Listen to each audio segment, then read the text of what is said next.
Hello, BookTube. It's absolutely beautiful weather here in Boston. It's the end of the world. It shouldn't be this beautiful. It should be cold, and there should have been snow by now, at least a little, a dusting in the lower valleys. There's none of that, and there's no hint of it. That clearly is not going to happen this year, or maybe ever, but certainly not this year. Uh, Instead, what we're getting is clear, beautiful days without a hint of cloud, without a hint of wind, without a hint of moisture. The state is in the middle of a massive drought, almost unprecedented, uh, and beautiful walking around weather. To look on the bright side of things, it's beautiful walking around weather. So my little dog and I have been outside a lot today. It's been another very self-indulgent day because when the sun came up over the ridge, it was coming. It was covering this fainting couch. That's why I put this couch here, so that you just soak up the morning sunlight, and that was conducive to reading. So my little bean, my tiny little dog here, she just once all of her needs were met and she realized nothing's going on, it's just complete peace, the kind of complete peace and contentment that thousands and thousands of dogs all over the world dream of and will never have, because I can't save them all. Once she realizes that, she just contentedly stumps herself to sleep right on top of me and stays that way for a long time. She's not a puppy anymore, so when she sleeps, she can sleep for a long time. And I just read. I just laid here and read. In the very early part of the morning, before the sun was up, when she wasn't awake and ready to move around at all, I did most of the little bits and pieces of the day's actual paid work. Because I'm the fastest gun east of the Pecos. That is actually possible to do. So I indulged myself with yet more reading. Believe it or not, I'm that much of a snowflake. I had one irritating day on Friday, and I've needed this much self-indulgence to make myself get over it. But once even I was feeling guilty about sprawling around reading all that time, all that reading barely put a dent in my Kindle, in its power. Reading up at the top there, barely a dent. Amazing device. One of the reasons why my Kindle Paperwhite is so often in my hand, even though I don't mind at all and experience no eye strain from reading on my little iPad. One of the reasons for that is that a solid, I mean, between this time today and this time yesterday, I've spent probably 20 hours reading. And the little iPad would have needed a full recharge for that. That doesn't even dent the Kindle. So, but after hours and hours and hours of doing that, even I felt a little guilty. So I poked my sleeping little bean to get her to wake up and yawn and stretch and yawn again. She makes this tiny little bat squeak when she yawns. It's just, and then the two of us went out and about, and we did that quite a bit once the day warmed up to really nice and hot, where you don't need any shirt sleeves, where you don't need any jacket to do. Very first thing this morning, I almost thought that I needed a jacket, so I put a light jacket on, and it felt ridiculous to do. I felt like I was in some sort of an Eskimo arrangement. So I won't be doing that again. If it's chilly, I'll just walk to warm up. But we went out and about quite a bit. And my first impulse on such a beautiful day for such wide open territory, God, how did I dream about this when I worked in retail? How I dreamt about days like this. How I planned for them. How I eagerly looked forward to them. Why did I do that to myself for so long? Dreaming about those days, but never getting them. Getting them only when the schedule allowed it, and all the rest of the time going off somewhere and standing at a counter where my dogs aren't anywhere near me, where they were all alone and waiting for me. Oh God. Anyway, ordinarily, when presented with this kind of a wide open expanse of time, I would want to take my little dog, who is small but extremely hardy, extremely tough, into the woods, into the wilderness, up onto rock escarpments, out into the wild world. I would ordinarily want to do that, but this little dog does not want to do that. She's not interested in the wild world, not at all. She'll do it to humor me. She'll do it, but she's not interested at all. Her preference by far is winding suburban streets, far away from main thoroughfares of traffic, where there is no traffic ever, where cars barely ever move, and where people are out and about. burning leaves or working in their gardens or reading or whatnot, where she can meet people, humans. She wants to meet humans. She wants to meet humans and scream at them to stop what they're doing and fuss over her because she's so pretty. She wants humans to tell her that she's pretty. And it's her favorite thing to do. So we did that. Instead of going to the woods, we went to neighborhoods, suburban neighborhoods, up on the residential hill, far from the main thoroughfare here, and just wandered all around, just wandering all around those back streets and lovely thoroughfares, big, beautiful houses, lovely to look at, just lovely to look at. And my favorite kind of walk for my dog, and a kind of walk that you should definitely give your dog at least once a day, even if you do work one of those horrible retail jobs, work things around so that you can, is the kind of dog walk where you are only there to stop the dog from walking into traffic. And otherwise, nothing. Otherwise, it's just what the dog wants. So no tension on the leash, no, all right, we've stood here long enough, no, nothing like that. And not your phone. You shouldn't have your phone with you. You're going to miss this. You're going to miss these moments when they're gone, and they're going to be gone in no time at all. I had that kind of a walk with my dog today. We were where anytime she wanted to stop, for any length of time that she wanted to stop, we did. So we just wandered all around, and it was great. Absolutely great. And that brings us to the subject of this video, because the subject of this video is blasphemy. Horrible, horrible blasphemy.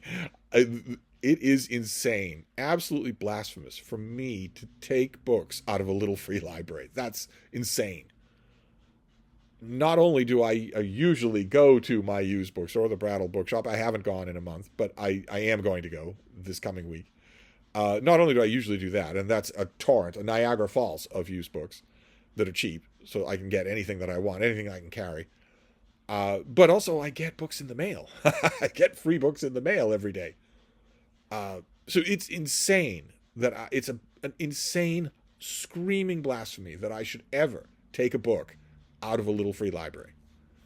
And yet I did today. In the course of our wanderings around, Frida and I came across 2 little free libraries.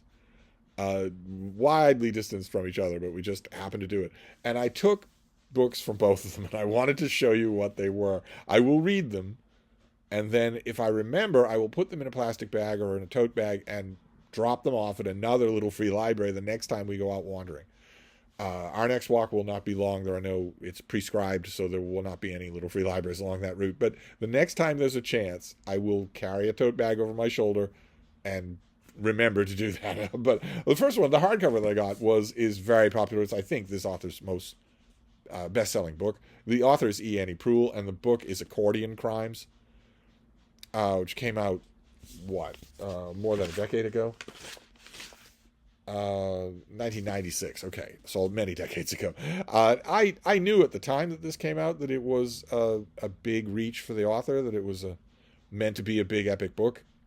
It follows an accordion through the hands of a whole bunch of different people, allowing the kind of many-voiced mosaic novel that this author would bring to perfection with Barkskins, which is 3 times as long, and I myself think 3 times as successful in its execution. And I didn't know that, of course, I didn't know that Barkskins was coming in the 1990s. So I read this, and I thought, all right, well, I see what you're getting at, and I think you're trying for a broader and more serious register than you have had so far, and I applaud that. But I don't think it works here. I think this is mostly hokey, especially in the last third. And yet, several critics in the 90s, praised this thing. Elaborately, strongly praised this thing, not only in their pieces, but privately to me. And of those critics, 3 of them I really liked, and one of them I loved. I think it's safe to say that now, that I loved that critic. And I thought at the time, well, you're all wrong and I'm right. I thought what every critic thinks. I thought you're all wrong and I'm right. And I confess I haven't read Accordion Crimes since. I had it in my mind when I got commissioned to review Barkskins. I had it in my mind to reread this thing, and I didn't do it at the time. And I didn't do it afterwards either. Even though once I read Barkskins, I read the galley copy, and then I read the finished copy, so I had it under my belt. And I knew when I was reading that, well, this is Accordion Crimes, only done much bigger and much more effectively. So surely it is more interesting than ever for you to go back to Accordion Crimes and read it again. I didn't do it. So here it was in a little free library, so in a nice hardcover. So I grabbed it, and I will finally revisit it. I will finally go back to it. I know this is just so heretical. I shouldn't even look at a little free library. I get books in the mail for free. I get books sent to me for free. But in my own defense, the justification that I gave myself when I was out and about with the little one is that both of the little free libraries that I did this at were extremely crowded. They had two and three stacked books. So they're not being picked clean by people, obviously. So that's the way I'm justifying it. And then the second thing that I got was this. This is The Mapping of Love and Death by Jacqueline Winspear. This is a Maisie Dobbs novel.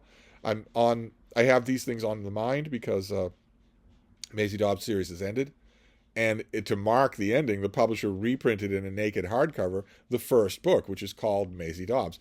And I reread that book and was charmed all over again. I remember reading that the first time and thinking, this is fantastic. Here's hoping for a nice long series. I'm glad that the author ended it. That might seem a little paradoxical, but I'm glad the author did. The series like this, no matter how beloved they are, should end. If I remember correctly, this is a body is found in the rubble. It's a familiar plot to a few Maisie Dobbs novels, where a body is found in the rubble, and it isn't part of the warfare or the unrest or whatever that put it there. It was killed. The person was murdered. But I read this, but I think also this is from not in the 90s, but the early 2000s. Oh no, 2010. Well, I read this. I may even have written about it, but with series like this, the details blur together. So I saw this. I want to write up that reissue of the first Maisie Dobbs, and I'm finding these trade paperbacks in little free libraries, so I'm grabbing them. I shouldn't. I think I have the whole series in ebook anyway.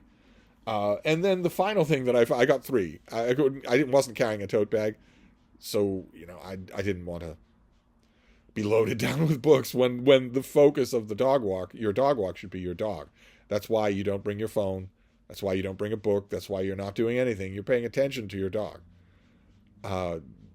In my case, I'm not only paying attention to Frida, but I'm chatting with her the whole time. So I didn't want to be loaded down with books. I wanted to be nice and convenient, something I could carry in one hand. I have nice big hands. So I found this old Time ink paperback.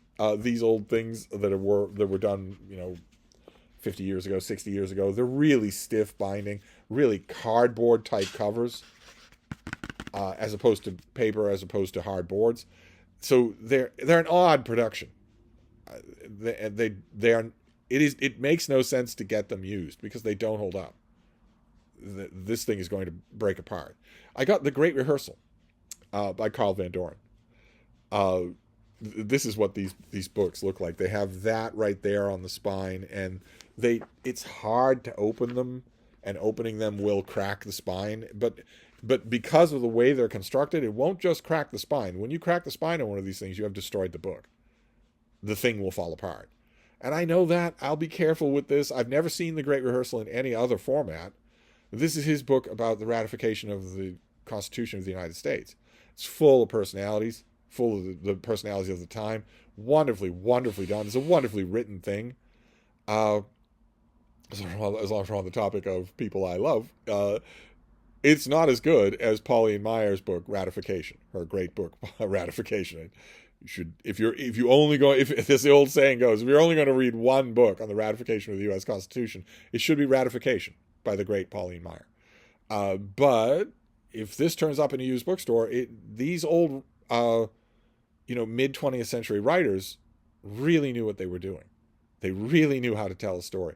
Van Doren's biography of Benjamin Franklin is terrific. Even though it creaks a little, it's terrific. I wish I could find a copy in hardcover with a dust jacket. I never see that. I'll often see, not only at the Brattle, but in other secondhand bookstores and at yard sales, I will often see his Van Doren's big fat biography of Franklin in hardcover without a dust jacket.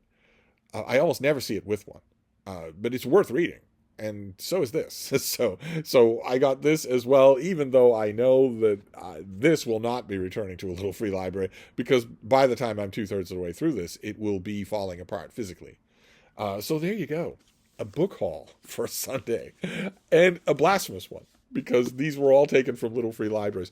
The only way that I'm consoling myself is that these little free libraries were overcrowded with books. And all of these things, by the smell of them, all of these things have been out there for a while. They have no human smell on them anymore. So someone didn't just drop these off, any of them, at either of these little free libraries. That's what I'm consoling myself with, is that I don't think I'm taking these out of the hands of needy people who don't get books in the mail. I don't think I'm doing that. So anyway, I just wanted to show you because it feels like a book haul, so I wanted to show you. I will be rereading these things quickly, and then, according to Crimes at least, I do not need it in hardcover, so it will be going out again somewhere, somehow. But anyway, that's a Sunday book haul for you.